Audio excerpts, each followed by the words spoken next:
Hello everybody, Sam. I'm here in the tap shop and I'm talking today about stabilizer weights.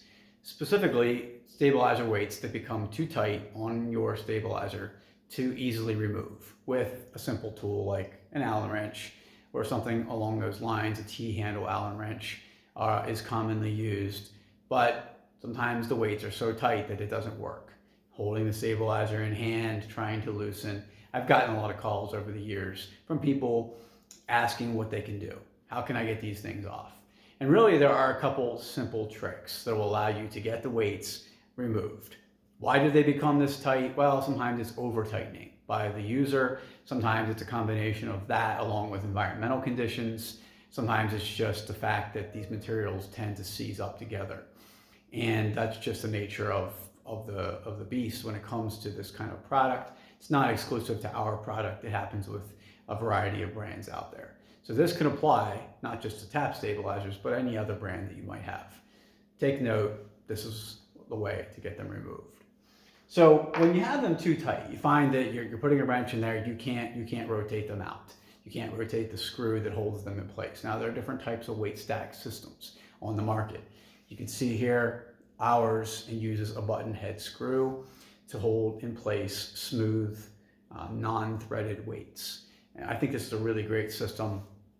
Works extremely well, and it's easy to swap the weights in and out.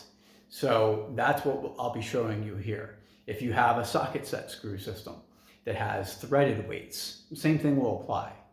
The screw becomes too tight, regardless of what type of weights there are, whether they're threaded or non-threaded. So what can we do? Well, you could have, here's one thing I suggest at times. It's not necessarily that effective, but it might work. What you can do is have the stabilizer held down by someone else. And one way to do that is have your hands be capable of really gripping the stabilizer tightly. What can you do to accomplish that? You can use jar openers, for example, or even nitrile type gloves like that are chemical resistant, something that is very rubbery that allows you to hold on really tightly to the stabilizer and then have someone else try to rotate the screw. That might work, but if it's truly seized, in all likelihood the stabilizer is going to start to rotate and the screw will not rotate. So that might work, it might not. You can then go to another method, which really is the best, and that is to have the stabilizer itself be locked in place stationary.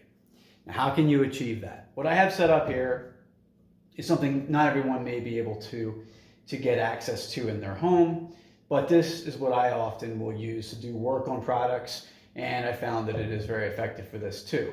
Some of the things that I'm going to show you here, again, you may not have access to in your home, such as these 5/16/24 threaded nuts that I'm going to use, but you can get these things in certain hardware stores, and you certainly could get them from us. So reach out if you would need these items.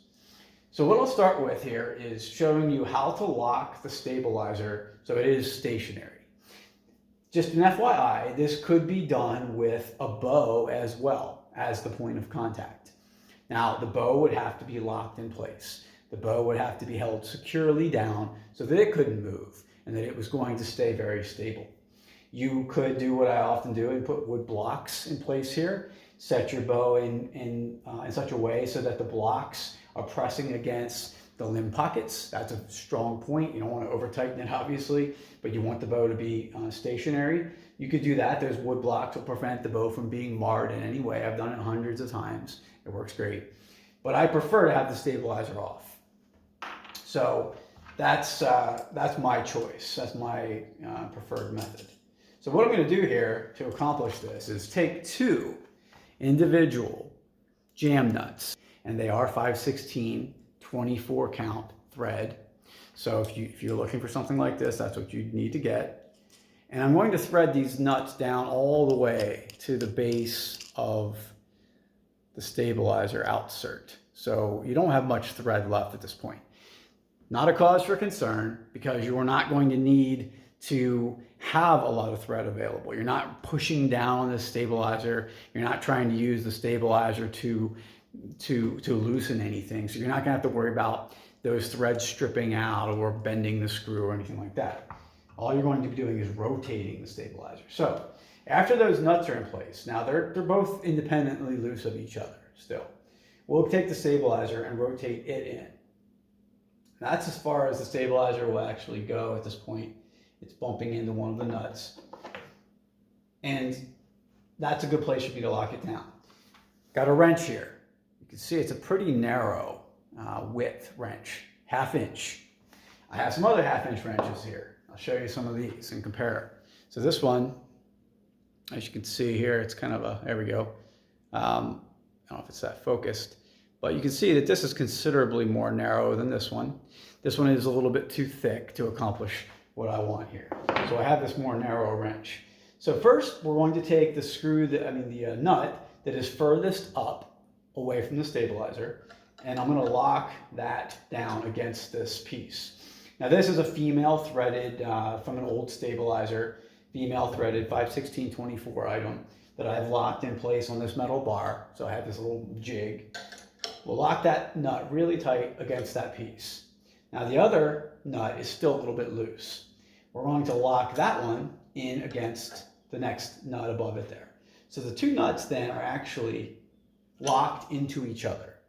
The reason we have two is that completely prevents the stabilizer from being able to rotate when you apply torque to the screw on the end.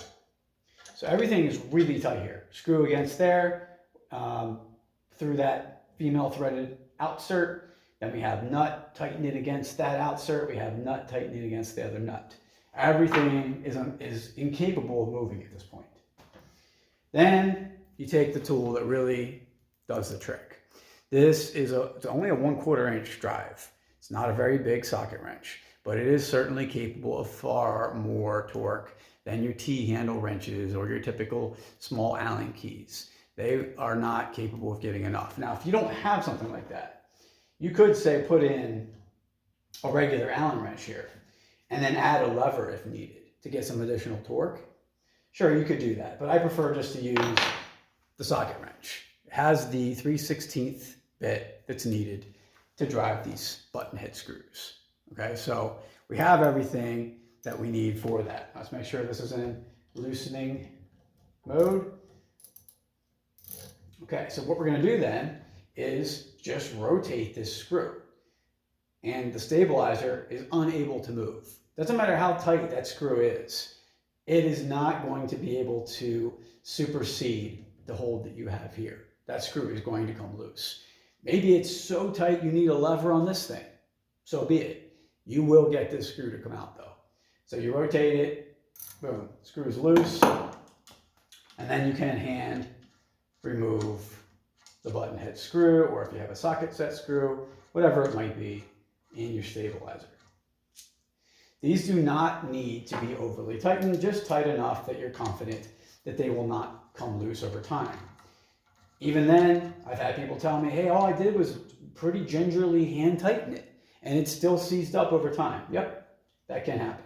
Again, not a defect, just part of the process. So I tighten it right to about there. I don't put a tremendous amount of torque on that. I know those weights aren't going to come loose though, and now everything is back in place and tight. That's how you do it. That is by far, hands down, the best way to remove seat stabilizer weights.